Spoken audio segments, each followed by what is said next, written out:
లారీల కొద్ది పైసలు ఉన్నాయి.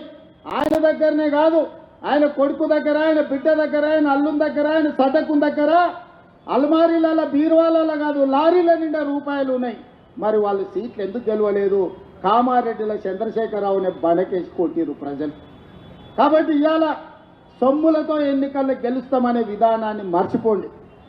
ప్రజలల్లో శ్రమ ఉంటే, ప్రజలతో ఉంటే ఎన్నికల్లో గెలిచే అవకాశం ఉంటుంది. రేపు భవిష్యత్తులో కూడా కాంగ్రెస్ పార్టీలో టికెట్లు ప్రజలలో ఉండి ప్రజా సమస్యల మీద పోరాటం చేసే వాళ్ళకే మొదటి ప్రాధాన్యత ఉంటుంది అని చెప్పి నేను ఈ సందర్భంగా చెప్పదలుచుకున్నా. నిన్నమని అన్నాడు కేసీఆర్ గారు, నేను కొడితే గట్టి కొడతా అని. నేమన్నా చెప్పిన, అయ్యా ఏందయ్యా కొట్టడానికి, అదన్నా పుల్లా ఆప గట్టి కొట్టడానికి అని అడిగి. చంద్రశేఖరరావు గారు ఈ వేదిక మీద నుంచి చెప్తున్నా, నీ గట్టి కొట్టాలంటే నీ కొడుకును వంగబెట్టి కొట్టు. ఎందుకంటే ఆయన తిరుగుళ్ళు చూడు, అటు చేసే వ్యవహారాలు చూడు. నీ బిడ్డను రెండు చప్పరి, ఎందుకంటే లిక్కర్ దందాలో ఉండి ఈడ నిన్ను ఓడించిందే కదా, ఆడ కేజ్రీవాల్ని కూడా మింగేసింది. నీ అల్లుడు భూదందాలు చప్పరి, నీ అల్లుని పట్టుకొని 4 గట్టిగా కొట్టు. వాళ్ళను కొడుకుని కొట్టు, అల్లుని కొట్టు, బిడ్డను కొట్టు, సడ్డకుని కొడుకుని కొట్టు, గట్టి కాదు కట్టె తీసుకొని కొట్టు.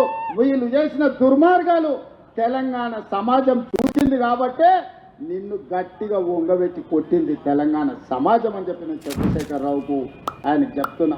ఇక ఆయన ఊరిస్తున్నాడు, ఇక నేను వస్తున్నా బయటకు అని. అయ్యా నువ్వు బయటకు వచ్చినప్పుడు, నువ్వు కుర్చీలో ఉన్నప్పుడే మా యూత్ కాంగ్రెస్ కార్యకర్తలు నిన్ను బండకేసి కొట్టిరు. మళ్ళీ వచ్చేదేముంది? నువ్వు ముఖ్యమంత్రి ఉన్నప్పుడు, నీ పార్టీ అధ్యక్షుడిగా ఉన్నప్పుడే మా యువజన కాంగ్రెస్ పిల్లలు నిన్ను బండకేసి కొట్టి ఓడగొట్టి ఇంట్లో ఊసబెట్టారు. ఇవాళ కేటీఆర్ గారు ఊర్ల మీద తిరుగుతున్నాడు, కొత్త బిచ్చగాని పొద్దుగుతారు కదా. 10 ఏళ్ళ అధికారంలో ఉన్నాడు, డబుల్ బెడ్రూమ్ ఇల్లు ఇస్తాను ఇయ్యలే, ఇంటికో ఉద్యోగం ఇస్తాను ఇయ్యలే, దళితులకు 3 ఎకరాల భూమి ఇస్తాను ఇయ్యలే, డబుల్ బెడ్రూమ్ ఇల్లు ఇయ్యలే. ఇట్లా చెప్పుకుంటా పోతే 100 హామీలు ఉన్నాయి. 10 ఏళ్ళు అమలు చేయలేదు. 7 లక్షల కోట్ల రూపాయలు అప్పు తెచ్చాడు. 10 నెలలు కూడా కాలేదు, అప్పుడే బిచ్చగాని తిరుగా గంగిరెద్దులో తిరుగా సంక్రాంతి పూట గంగిరెద్దులో వచ్చినట్టు ఊరు తిరుగుతున్నాడు. ఈ ప్రభుత్వం ఏం చేయలేదని. ఈ ప్రభుత్వం 5 ఏళ్ల కోసం ఎన్నికైంది. మొదటి సంవత్సరంలోనే 55,000 ప్రభుత్వ ఉద్యోగాలు ఈ ప్రభుత్వం ఇచ్చింది. మొదటి సంవత్సరంలోనే 25,50,000 మంది రైతులకు 21,000 కోట్ల రూపాయల రైతు రుణమాఫీ చేసింది. నువ్వు ఎగ్గొట్టిపోయిన రైతు బంధు 7,625 కోట్ల రూపాయలు నేను వచ్చినాక రైతు బంధు మొదటి విడత వేసిన. ఇవాళ 10,000 కోట్ల రూపాయలు రైతు భరోసా 2వ విడతలు వేసిన. ఆడబిడ్డలకు బస్సు ఉచిత ప్రయాణం అన్నం ప్రతి నెల 400 కోట్లు, దాదాపుగా ఈ సంవత్సరంలో 4,000 కోట్లు ఆర్టీసీ కార్పొరేషన్కు చెల్లించి 120 కోట్ల మంది ఆడబిడ్డలు ఆర్టీసీ బస్సుల్లో ఉచితంగా ప్రయాణం చేశారు. ఇస్తా అన్న 500 రూపాయల సిలిండర్ ఇచ్చినాం, 500 రూపాయల బోనస్ ఇచ్చినాం.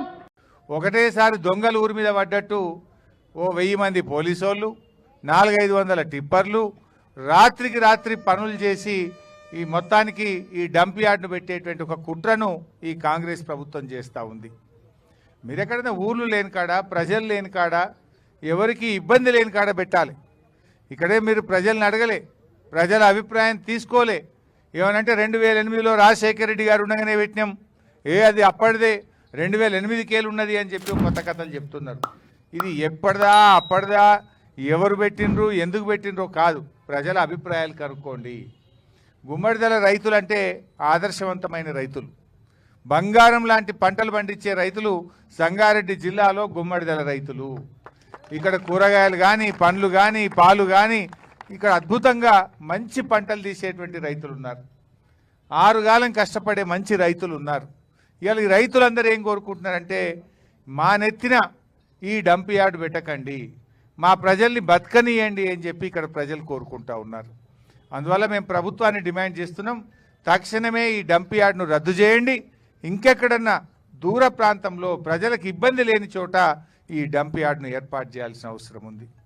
రేవంత్ రెడ్డి వచ్చిన తర్వాత లగచర్ల చూసినాం, మొత్తం పోలీసు వాళ్ళని పెట్టి భూములు గుంజుకొని గిరిజన రైతులను జైళ్ళల్లో పెట్టి బలవంతంగా భూములు గుంజుకునే ప్రయత్నం చేసిండు. ఇప్పుడే మాణిక్రావు గారు చెప్పినట్టు పచ్చటి పొలాలు ఉన్నటువంటి నేల్కల్లో అక్కడ కూడా ఫార్మాసిటీ పెట్టమని చెప్పి భూములు గుంజుకునే ప్రయత్నం చేస్తున్నారు. ఇవాళ మా గుమ్మడిదల మీద పడ్డారు. అయ్యా రేవంత్ రెడ్డి గారు మా గుమ్మడిదలను మరో లగచర్ల చేయకండి. మా రైతులు ఎట్టి పరిస్థితుల్లో ఒప్పుకునే పరిస్థితుల్లో లేరు. ఇప్పటికే 10 రోజుల నుంచి వివిధ రూపాల్లో ధర్నాలు చేస్తుండ్రు. అక్కడ పారానగర్లో చేస్తుండ్రు, ఇక్కడ గుమ్మడిదల్లో కూడా ధర్నాలు చేస్తున్నారు. ఎందుకోసం చేస్తున్నారు? ఇదంతా రేపు మా పిల్లల భవిష్యత్తు దెబ్బతింటుంది, మా ఆరోగ్యాలు దెబ్బతింటాయి.